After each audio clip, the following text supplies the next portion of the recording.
AJ, good morning. It's Alan. Hope you're well, my friend. I've just seen your post. I think it was put up about 6 hours ago with your questions um, that you're looking to do. And as you say, your business is currently aimed at college graduates with a job without a job and their parents, and you want to create a product that helps students land a fair-paying job.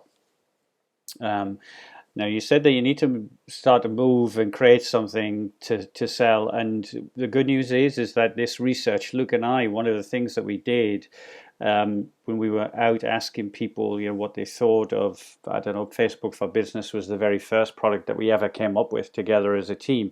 Um, Basically, everybody that we asked became a customer.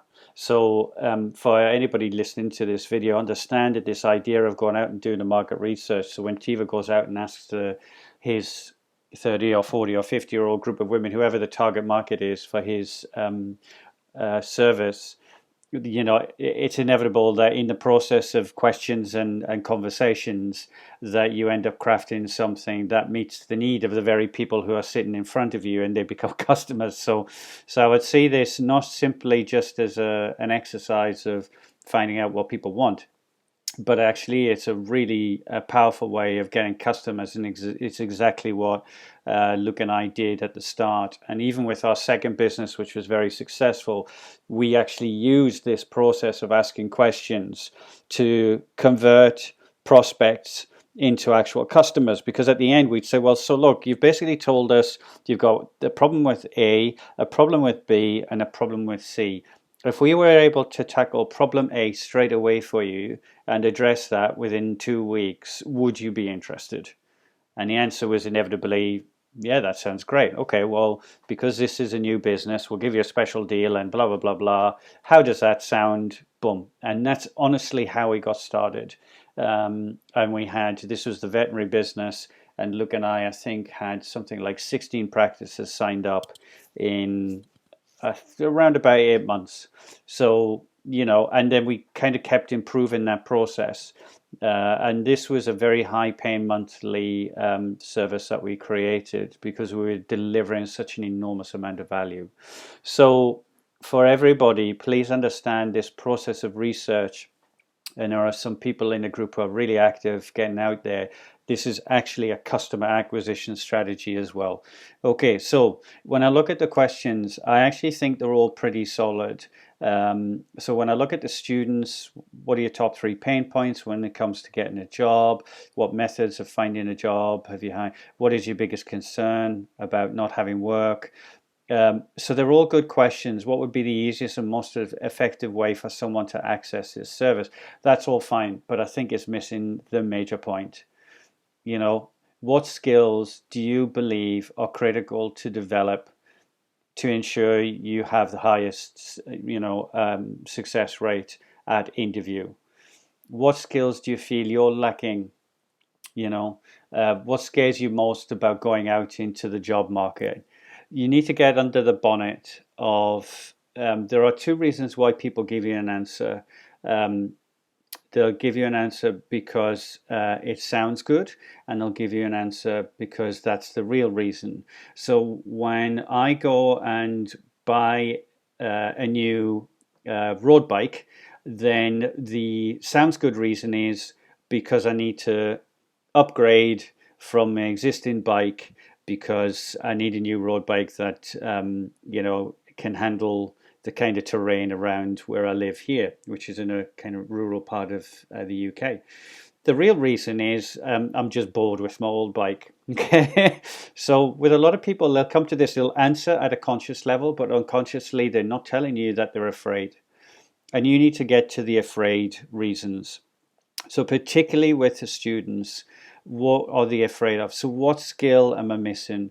Um, you know, what is your worst fear going out for interview, and how can we help you overcome it?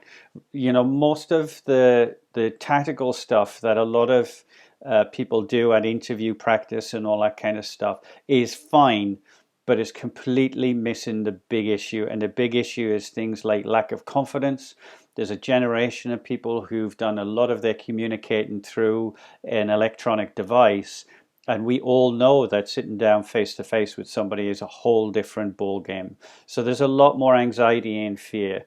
And so if your questions start tapping into that, I think you'll really start getting some stuff that will work, particularly because of the nature of the service that you're trying to offer, AJ, because um, when I look at what you bring to the table, it really is about building confidence, building a sense of self-esteem, overcoming fears, and all that kind of stuff. So you need to then, therefore, ask those kind of questions in your questionnaire.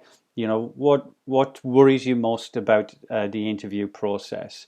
Um, you know, that would be a very simple question, but you would get an awful lot of information about what's going on for people underneath the surface. If I had a magic wand and could change just one thing about how you are in an interview, what would it be?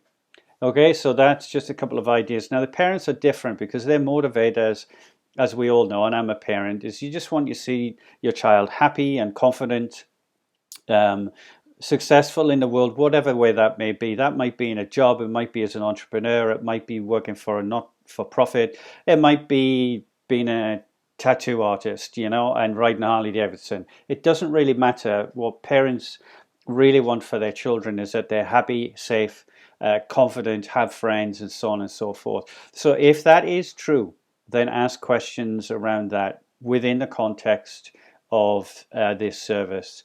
So what are your top 3 pain points when it comes to helping your child get a job? A lot of parents don't help. They don't feel it's their place, and their kids will go, "You're just interfering," you know. So you want to say, what help would you love to provide your child to give them the best chance of getting a job?